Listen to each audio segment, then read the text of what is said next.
Pessoal, olá, bom dia de novo. Então vamos continuar aqui com a nossa análise da questão hídrica em relação ao Brasil, ao mundo e tudo o que acontece sobre esse assunto, né?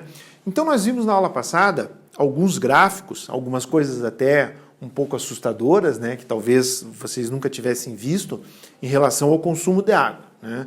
E isso serve para nos alertar, para nos mostrar que é uma situação que apresenta problemas e que nós temos que ter muita responsabilidade em relação a essas questões, né?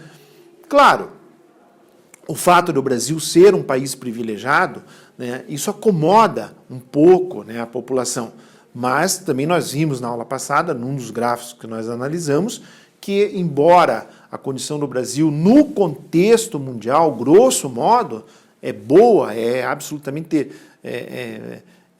tranquila em relação a outros países, nós temos já problemas principalmente nas grandes cidades brasileiras, tá? E principalmente ali na região nordestina e na região sudeste, tá?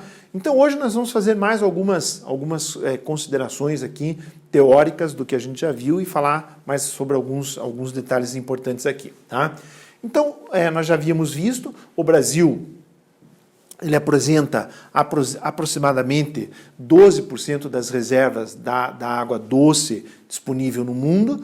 Gente, isso é muita coisa, né? Um único país apresentar 12% de toda a água disponível, toda a água doce disponível para consumo no mundo, é uma coisa exorbitante, né? Mas a gente viu quais são os problemas. O maior problema é a questão da distribuição, né? 70% aqui são valores aproximados, 70% dessa água está na região norte, a região norte apresenta em torno de 8% da população brasileira e os outros 30% restante tem que satisfazer ou tem que suprir a necessidade dos outros 90% da população. Então vocês observem aqui que há uma dicotomia aqui, há um problema aqui em relação a essa distribuição, né? Se nós tivéssemos essa situação ao contrário, seria bem mais tranquilo, né? Se 70% da água disponível fosse para suprir a necessidade de 92% da população e 30% de 8% da população, obviamente a situação seria muito mais tranquila. Mas infelizmente não é essa a nossa realidade, tá? Um outro problema que tem é a questão dos investimentos, é a questão dos projetos, né? E aqui, evidentemente, que esses projetos são questões políticas, né? São questões políticas extremamente importantes, né? Um exemplo, e a gente sempre vai pegar como exemplo o Sudeste, porque aqui a concentração populacional é a maior de todas e os problemas, obviamente, também acabam sendo os maiores, né? Principalmente na cidade de São Paulo e na região metropolitana de São Paulo, né? Mas olha aqui essa situação, né? Então, em 1960, eles criaram, né, criaram o sistema Cantareira, né? Esse sistema, né, que foi criado, na época, ele foi totalmente compatível com a população da época, que era em torno de 5 milhões de habitantes, 4,8 milhões de habitantes, né? Isso lá em 1960. Detalhe, né? Depois foram feitas outras obras, mas não no mesmo ritmo do crescimento populacional. E o que aconteceu, né? Nós estávamos em 2018, então, com 20 milhões de habitantes na região, né, de um projeto aqui que foi feito para atender 4,8 milhões de pessoas, né? Existem aqui a represa Billings, que foi feito, outros sistemas, mas esses sistemas, essas obras, esse investimento, né, estatal dos governos aqui para que essa situação aqui melhorasse em relação do crescimento populacional, não foi no mesmo ritmo do crescimento populacional, né? E aí nós temos enormes problemas em relação à questão hídrica, né? E os problemas não é só na questão da falta de água, não é esse só o problema, pessoal. Vocês devem ver com frequência, porque aparece com enorme frequência, as questões das grandes enchentes, né, principalmente na cidade de São Paulo e outras cidades grandes do Brasil, né? Então, quando você tem um sistema que é mal dimensionado, que não é bem feito, um crescimento populacional absolutamente gigantesco, né, em determinadas regiões, você tem tanto o problema da falta, né, que são as grandes secas, a falta de água, como o problema das enchentes, que é quando você tem muita água e não há projetos suficientes para que essa água escoe naturalmente. Mas isso a gente vai ver para frente, tá? Um outro problema aqui, né, que nós temos muito sério no Brasil, é a questão do desmatamento, né? Claro que essa questão aqui, quando se fala em desmatamento, existem aqui implicações seríssimas de uma maneira geral no Brasil, mas o desmatamento que nos preocupa aqui, sob maneira, nesse assunto, é o desmatamento justamente dessas regiões que estão densamente povoadas, né? A floresta atlântica, né, as regiões do Brasil onde as populações são maiores, elas perderam quase que 95% da sua cobertura vegetal. E isso implica em problemas seríssimos em questão de retenção da água, né, da qualidade da água nos rios, dos assoreamentos, né, que é o depósito de sedimentos nos rios, que transforma esses rios em áreas alagadiças, uma série de problemas. Então, o grande problema aqui é o desmatamento que já ocorreu, não esse que a gente vê lá da região amazônica, que também é seríssimo, também tem que se tomar muito cuidado com isso, mas não é objeto de estudo dessa aula. Eu estou falando aqui do desmatamento que já ocorreu nas regiões mais densamente povoadas do Brasil, que são justamente as regiões perto do litoral. É a questão da Grande São Paulo, não fica no litoral, fica aproximadamente 90 quilômetros do litoral, mas é a questão das grandes cidades nordestinas, é a questão do Rio de Janeiro, é a questão de parte do Paraná, né? Então, esse desmatamento, que já ocorreu de forma absolutamente avassaladora, né, ele é seríssimo. Por quê? Porque ele criou condições extremamente difíceis para a questão hídrica no Brasil, tá? A ocupação irregular dos mananciais, isso acontece nas grandes cidades, né? Os mananciais são regiões onde os rios têm as suas bacias, são regiões que tinham que ser preservadas de qualquer tipo de ação humana, né? Seja destruição das nascentes, seja construção de habitações ou de outras estruturas físicas, né? Então esses mananciais, eles deveriam ser, na medida do possível, preservados de qualquer atividade humana, né? Não são. Por quê? Porque existem as invasões, existem os loteamentos clandestinos, né? Muitas vezes você tem lá numa determinada cidade que é proibido, né, perto de um rio ali, ou numa região de manancial de um rio ali, você tem na legislação lá que é proibido se construir casas ou qualquer tipo de atividade humana. Só que existe a invasão, existe a ocupação irregular, né? E esses mananciais, então, que é onde estão as nascentes, é onde a água começa o seu processo ali de distribuição, etc., eles vão ser poluídos, vão ser destruídos, e isso cria problemas seríssimos, né? Claro, a gente não pode, nessas situações aqui, a gente não pode simplesmente culpar as pessoas, né, que fazem alguma coisa de maneira irregular. Cabe aqui ao poder público, né, dar habitação. Isso está na Constituição, né? Todo brasileiro tem direito à habitação digna, né? Então, ninguém em sã consciência vai fazer uma invasão ou vai morar num barraco à beira de um rio porque ele quer ou porque ele acha legal. É porque ele não tem um lugar adequado para morar. O poder público não criou essa condição para ele. Então, isso é que acaba criando essas situações aqui irregulares, tá? E um outro problema seríssimo em relação a essa questão, o desafio aqui, é a questão dos esgotos, né? Futuramente, talvez eu monte uma aula para vocês para falar dessa questão do esgoto no Brasil de uma maneira um pouco mais pormenorizada, porque isso também é uma situação muito séria, tá? Mas vejam, na questão do Brasil, o Brasil como um todo é um dado triste e alarmante, né? Mas de todo o esgoto produzido no Brasil, seja doméstico e industrial, apenas 41% em média é tratado, tá? É coletado e tratado. 41%, pessoal. Isso significa que 60% aproximadamente não é coletado nem tratado.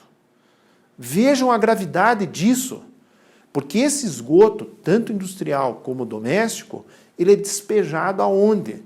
Ele é despejado nos próprios rios, que são os responsáveis para se captar a água que você vai beber. Ou então, ele vai para a terra, que vai para o subsolo, que vão para os aquíferos, para as águas subterrâneas, que também são águas possíveis de serem consumidas mais tarde. Ou então, né, uma parte significativa, vai para o mar, e ele polui os mares, destrói o ambiente marítimo, né, acaba com a produção de alimentos, porque o mar é uma grande fonte de alimentos para a população, né? Esses esgotos que não são tratados, eles destroem a vida marinha, né, tanto vegetal como animal, e isso depois implica numa mortalidade de peixes, de corais, de uma série de coisas que destroem o meio ambiente marítimo. Então essa situação aqui, gente, sem entrar em detalhes, porque são muito sérios esses detalhes aqui, mas ele afeta diretamente a questão hídrica no Brasil, tá? A condição de São Paulo é um pouco melhor do que a média no Brasil, porque isso aqui é média Brasil, tá? Então aqui se considera o Brasil como um todo, norte, nordeste, sudeste, centro-oeste e sul. No caso do estado de São Paulo, né, a situação em relação à média brasileira é bastante melhor, tá? 68%. Mas em termos de Brasil é melhor, mas em termos de mundo é pouco, né? É pouco. Deveríamos ter aqui, em termos de Brasil, deveríamos ter aqui pelo menos 90% de tudo aquilo que é coletado, tratado e devolvido à natureza de maneira adequada para ser consumido, né, a água novamente e assim por diante, né? E obviamente isso aí vai tornar o tratamento da água muito mais caro, né? Bom, saindo um pouquinho do Brasil e falando da questão do mundo, né, nós temos algumas situações aqui também interessantes e que servem para vocês refletirem sobre a questão da água, né? Falta água no mundo? Não é questão de faltar água, não é questão de faltar água.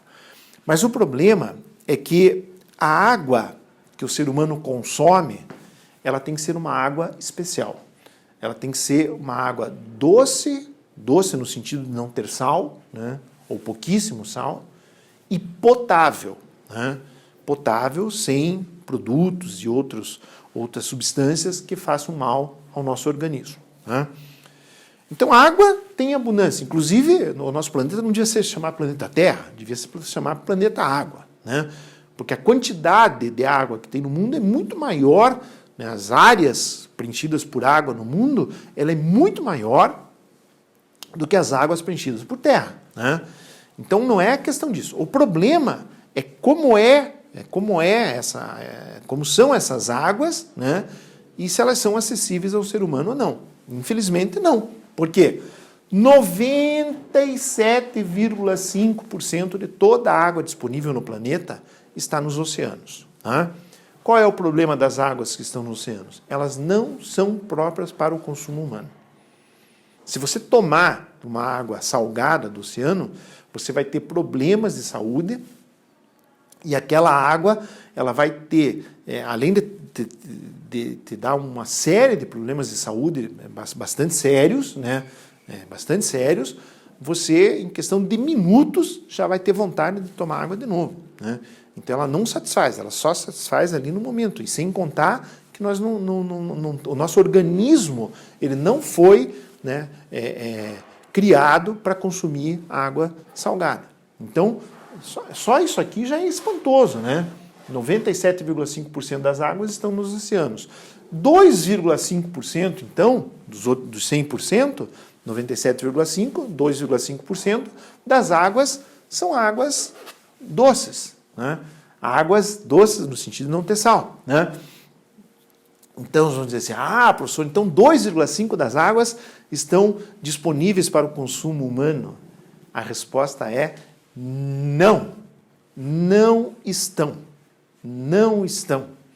Porque desses 2,5% de água doce, grande parte dessas águas está em lugares inacessíveis, que são as grandes geleiras do mundo, as grandes geleiras, águas subterrâneas, que algumas nos aquíferos e em outros depósitos de água subterrânea, em que alguns lugares é praticamente impossível, devido ao custo, devido à dificuldade, você tirar essa terra desse lugar. E em relação às geleiras, obviamente, você não vai derreter uma geleira para consumir a água. Isso já está acontecendo por conta do aquecimento global. Então, se você fizer isso de maneira proposital, você influenciará em todo o meio ambiente e causará problemas terríveis do ponto de vista ambiental no planeta Terra, né? Então, nós já estamos fazendo isso em função do aquecimento global. Se for fazer isso de maneira mais proposital ainda, você criará problemas insustentáveis para a vida humana no planeta Terra, né? Então, grande parte dessa porcentagem de 2,5% não está disponível para o consumo. Não está. Por quê? Por isso que eu falei. Ou são grandes geleiras, ou são águas subterrâneas de difícil acesso, ou de acesso impossível. Então, qual é a porcentagem de água? Professor, então, por favor, me diga qual é a porcentagem de água disponível para consumo que existe no planeta Terra. 0,5%. Apenas de toda a água que existe no mundo, apenas 0,5% dessa água está disponível ao consumo humano, tá? E ainda de maneira absolutamente mal distribuída. Nós vimos naquele mapa lá da distribuição de água no mundo, tá? Então, de toda a água existente no planeta, 0,5%, menos de 1%, tá, pessoal? Metade de 1%, né, aproximadamente, está disponível ao consumo humano. E ainda essa quantidade de água está mal distribuída no planeta. Em alguns lugares, como é o caso da região amazônica, por exemplo, né, e outras regiões do mundo, mas né, nos toca mais aqui a questão da região amazônica, a quantidade de água é absolutamente fantástica. Em outros lugares do mundo, a quantidade de água é extremamente insatisfatória e principalmente são lugares extremamente habitados. Então a situação é essa é a realidade do mundo, pessoal. Então é uma realidade que vocês, da geração de vocês, têm que se preocupar, né? Alguns estudiosos, aí, sociólogos, geógrafos, né, pessoas ligadas a esse assunto, dizem que as grandes guerras do futuro, os grandes problemas da humanidade no futuro, serão todas em conta da disposição de água doce disponível no mundo. Será que vai ser? Não sei, mas que nos dá um pouquinho de temor em relação a isso, dá. Então tem que ficar atento em relação a isso, tá? Aqui, só para mostrar para vocês, né, a questão do crescimento populacional, a população em 1950 era aproximadamente 2,5 bilhões de pessoas. Em 2019, ela passou de 7 bilhões de pessoas, né? Então, praticamente triplicou. E o problema, quando você fala nisso aqui, não é uma questão de você triplicar o consumo de água doméstica. Não é só esse. Tem todas as implicações que estão aqui também. É a questão, por exemplo, da produção de alimentos. Lembram-se lá da distribuição do consumo de água, que a agropecuária era o setor da atividade humana que mais usava água? Então, quando você tem um crescimento populacional gigantesco, triplicou aqui, né, em alguns anos, você tem também que produzir alimentos para essas pessoas. Então, o consumo de água não é só o que eu bebo de água ali com um copinho, não. É aqueles milhares de litros que eu gasto lá para produzir 1 quilo de carne, ou para produzir 1 quilo de manteiga, e assim por diante. Então, está atrelado a isso aqui, tá? Alguns estudiosos, e claro que esses valores aqui são valores aproximados, e dependendo do instituto de pesquisa que a gente veja, pode mudar um pouquinho, 1% para cima, 1% para baixo, mas eles dizem que aproximadamente 40% da população mundial hoje já sofre com problema de escassez de água. Não é que não tenha água, sofre com a escassez. Ou a água é cara, ou não tem água, né, como é o caso de algumas regiões da Terra, ou a água é cara, ou a água é de dificílimo acesso, né, ou a água é contestada e criam-se ali guerras, desavenças entre cidades, entre regiões. Então, 40% da população da Terra hoje já sofre consequências do problema da escassez de água. E para 2050, né? 2050 longe? Está longe, faltam 30 anos. Mas pensem bem a idade que vocês têm e daqui 30 anos, quantos anos vocês vão ter. Vocês vão estar no meio da vida de vocês, né? Daqui 30 anos, segundo alguns estudiosos, 2/3, quase 70% da população da Terra terá problemas em relação à questão da água. Quase 70%, 2/3, 66,6% da população da Terra. Tá? Então, se não se mudar, né, algumas atitudes, algumas maneiras de pensar essa questão da água, nós vamos ter uma parte maior da população da Terra com problemas de água, o que pode acarretar outros problemas também. Tá? Bom, e para terminar essa aula, vamos falar de alguns probleminhas em relação à escassez da água no Brasil. Né? Nós já falamos de alguns, vamos falar de mais alguns também. Tá? A questão do bloqueio atmosférico. Né? Eu pus esse bloqueio atmosférico aqui porque é esse que nos atinge hoje, em Curitiba. Tá? Isso aqui é uma camada de ar quente que atinge a região sul e sudeste, tá? E essa camada de ar quente impede a formação de nuvens propícias à precipitação de chuva. Tá? É o que está acontecendo, exatamente o que está acontecendo aqui no Paraná, agora, não só no Paraná, mas principalmente aqui no Paraná, Santa Catarina. Em 2014, nós tivemos esse fenômeno extremamente forte em São Paulo também, né, que é a região sul e sudeste, né, impede a formação de chuvas, de formação de nuvens. Como é que é o nome das nuvens que propiciam a chuva? Lembram lá? Lembram? Cúmulos nimbus, né? São as nuvens carregadas de vapor d'água que se precipitam e formam as chuvas, né? Então, o clima ele fica muito bonito, os dias ficam lindos, maravilhosos, né? O pôr do sol é maravilhoso, o nascer do sol é maravilhoso, mas não chove, né? Aqui em Curitiba, nós tivemos assim uma quantidade de chuvas nos últimos 40 dias absolutamente pequena. Nós vamos falar isso na aula de amanhã rapidamente também, né? E isso criou, né, uma escassez de chuva que criou problemas de abastecimento de água já em diversas regiões de Curitiba. Tá? O crescimento demográfico, de uma certa maneira, a gente já falou. O problema do crescimento demográfico, né, a questão do crescimento demográfico é a questão de que quando você tem uma população que cresce de maneira muito grande, você não vai ter que só suprir essa população da água para o consumo direto. Você vai ter que aumentar a produção industrial. Então você aumenta substancialmente a quantidade de água usada na indústria e, principalmente, né, você vai ter que aumentar de maneira absolutamente substancial a produção de alimentos. Né? E nós vimos lá, então, que a produção de alimentos é justamente a parte do setor urbano que usa a maior quantidade de água. Né?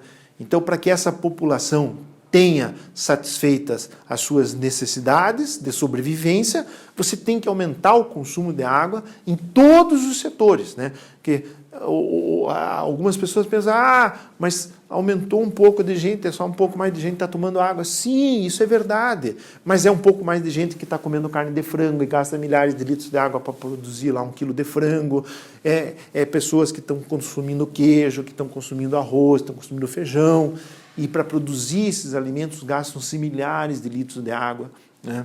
A mesma coisa a indústria, são pessoas que vão usar roupa, são pessoas que vão usar tecnologia, e tudo isso para ser fabricado gasta água, né? Gasta água. Então, quando fala nesse crescimento populacional, a gente não pode ter em mente que é só o que as pessoas bebem de água. Não, né? Junto com isso está todo um crescimento relativo à subsistência dessas pessoas que gasta muita água. Tá? Outro item, a questão dos efeitos da urbanização. Isso aqui também é uma situação extremamente complexa, talvez, né, a gente tenha que ter uma aula especificamente disso, mas vejam, o que acontece com uma grande cidade? Sim, de maneira bastante simples, né, pessoal? Quando a água vem da chuva, quando ela cai da chuva, se você tivesse uma região que não foi desmatada, né, uma região que está pouco ou nada destruída pelo homem, o que vai acontecer? A natureza, ela é sábia, a natureza é absolutamente fantástica, né? O que vai acontecer? Aquela água, né, em função do ciclo da água, ela vai cair e vai penetrar no solo lá, vai lá satisfazer a necessidade das raízes, tal, aquilo que vai ser utilizado pelas plantas vai ficar nas plantas, para as plantas poderem desenvolver, tal, e o que não for utilizado vai para os lençóis freáticos, ou para as águas subterrâneas. Essas águas subterrâneas que vão dar origem às nascentes, e que parte dessa água, então, vai para os rios e assim por diante.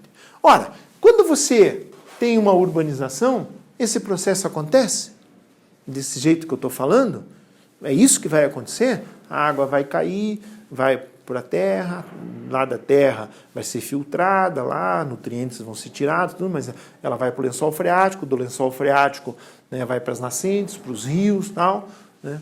Não vai acontecer, porque no processo de urbanização você não vai ter terra, não vai ter planta, você vai ter asfalto, você vai ter concreto, e essa água, ela não vai para o solo, ela vai ser, né, despejada, se tiver um processo adequado de escoamento de águas, né, ela vai para reservatórios, para rios, vai direto desembocar em rios que já estão poluídos, já as grandes cidades, isso não é só Brasil, tá, gente? Grande parte do mundo, mas já estão poluídos, essas águas já vão se poluir, então não vai sair a água quase limpa e filtrada ainda pelas raízes e tal, né? Ela vai se escoar. Então, se a cidade tiver um processo de escoamento adequado, vai acontecer isso. Agora, se não tiver um processo de escoamento bem feito, o que vai acontecer? Você vai ter o que nós vemos toda hora na televisão, com mortes, com desgraças, com desalojamento de pessoas, pessoas que perdem tudo, pessoas que pouco têm e perdem tudo, com enchentes frequentes, tudo. Por quê? Porque não é a natureza. Não é a natureza. A natureza não criou uma rua de 40 metros e 20 quilômetros de asfalto ali. Ali era para ser terra e ser mata, ser planta, né? Que iam fazer com que esse processo acontecesse tudo naturalmente. E aí o processo de urbanização deturpou tudo isso, né? A verticalização, né? Prédios em 40, 50 andares, milhares de habitações, aí você vai ter que ter água para todo mundo ali. Então, você desvirtua todo o processo da questão da natureza, do ciclo da água, etc. Né? Então, quando a cidade, e normalmente são poucas as cidades no Brasil que foram feitas de maneira organizada, a grande maioria das cidades no Brasil, o processo de urbanização é desorganizado, o crescimento das cidades é desorganizado. Nós temos poucas cidades no Brasil. As cidades grandes que foram relativamente pensadas no Brasil foi Brasília, né? Inclusive ontem foi aniversário de Brasília, né? Muito triste o aniversário por conta da pandemia, né? A capital do Tocantins, Palmas, também é uma cidade planejada. E são poucas, tem outras cidades menores no Brasil que foram planejadas, mas as maiores são essas aí. Tá? E a questão aqui da gestão, né? A questão da gestão problemática. Por que a gestão é problemática? A gestão é problemática, pessoal, pelo seguinte, porque quando você trata da questão da água e, consequentemente, tanto da água que vai ser consumida quanto a água que vai ser rejeito, o esgoto, são investimentos grandes, muito grandes, e esses investimentos normalmente são a longo prazo. Tá? E aí entra o componente político. Né? Infelizmente, os nossos políticos eles não têm essa visão de longo prazo. A visão é de curto prazo e que o efeito daquilo que eles estão fazendo apareça o mais rápido possível para que isso propicie uma possível reeleição ou uma possível condição adequada do ponto de vista político. Né? Então, não se faz investimento. Esses investimentos, eles são grandes, são caros, né? São investimentos que duram anos, né? E ainda são investimentos que a população ela não vê diretamente. Né? A inauguração de uma praça ela é vista por todo mundo que está na região. Se você faz um reservatório de água afastado 20 km da cidade, ninguém vê. Né? Então acaba que não existe essa conscientização de fazer algo não para mim ou para o meu mandato do ponto de vista político, mas sim para aqueles que vierem, os próximos, as próximas gerações, né? Aqueles que vão usufruir no futuro disso. Então, infelizmente, né, essa questão aqui é uma questão que deixa muito a desejar no Brasil. Né? Mas vamos fazer o possível para que isso mude, né, através aí das questões políticas. Né? E sobre o desperdício, nós já falamos também. Né? O Brasil existe um grande desperdício, beira os 40% de desperdício, né? A mesma Organização Mundial da Saúde, ela coloca que esse desperdício ele deveria ser no máximo, mas assim, máximo, em torno de 20%, né? Já é um desperdício enorme, mas é impossível se tratar de água sem que haja desperdício nenhum, né? Imagine, são bilhões de litros de água, de canalizações, de recepções, de tirada. Então, o desperdício sempre existe, né? Sempre existe, mas coloca-se, então, do ponto de vista internacional, que esse desperdício devia ser, na pior das hipóteses, em torno de 20%. No Brasil, simplesmente tem o dobro do desperdício na média. Na média. Tem lugares que é mais, lugares que é menos. Né? E considera-se um valor que seria ideal, em torno de 10%. Tá? 10%. E são poucos os países que conseguem chegar nesse valor. Né? O Japão é um deles. Né? O Japão, a cidade de Tóquio, de uma maneira absolutamente impressionante, eles têm um desperdício de apenas 3%. Né? A Alemanha, por exemplo, é um país que tem uma média de desperdício de 8%, então também está dentro daquilo que eles consideram ideal, mas são poucos os países. Mas o grande problema nosso é esse, né? Você tem um grande desperdício e uma população brasileira significativa, muito significativa, no sentido quantitativo, uma grande parte da população brasileira que não tem acesso à água encanada ainda, por incrível que pareça, não tem, e você tem uma grande parcela da população que não tem a água, que não tem esgoto, quer dizer, que é tão grave quanto, né? Porque não adianta você ter água, tem que saber o que fazer com essa água, né? Então, infelizmente, esse desperdício aqui, ele torna todo esse processo aqui extremamente caro, difícil, né? E é desperdício. Então, se é desperdício, daria para melhorar um pouquinho, né? Pessoal, então nós estamos encerrando essa aula. Na próxima aula, vamos ser um pouquinho mais otimistas. Nessa aula ela ficou um pouquinho pesada, um pouquinho pessimista, mas às vezes, quando a gente mostra a realidade das coisas, a realidade não é tão bonita como a gente gostaria que fosse, né? Mas na próxima aula, nós vamos falar, então, de possíveis soluções para esses problemas todos que a gente comentou nessas duas aulas iniciais, tá ok? E na última aula, então, eu vou resolver alguns exercícios com vocês, todos sem exceção, de vestibular e do Enem, para que a gente treine, né, além de ser um assunto importante para o nosso dia a dia, para que a gente treine isso do ponto de vista acadêmico e possa nos ajudar aí nas demandas que a gente vai ver para frente, ok? Então, até a próxima aula, um grande abraço a todos.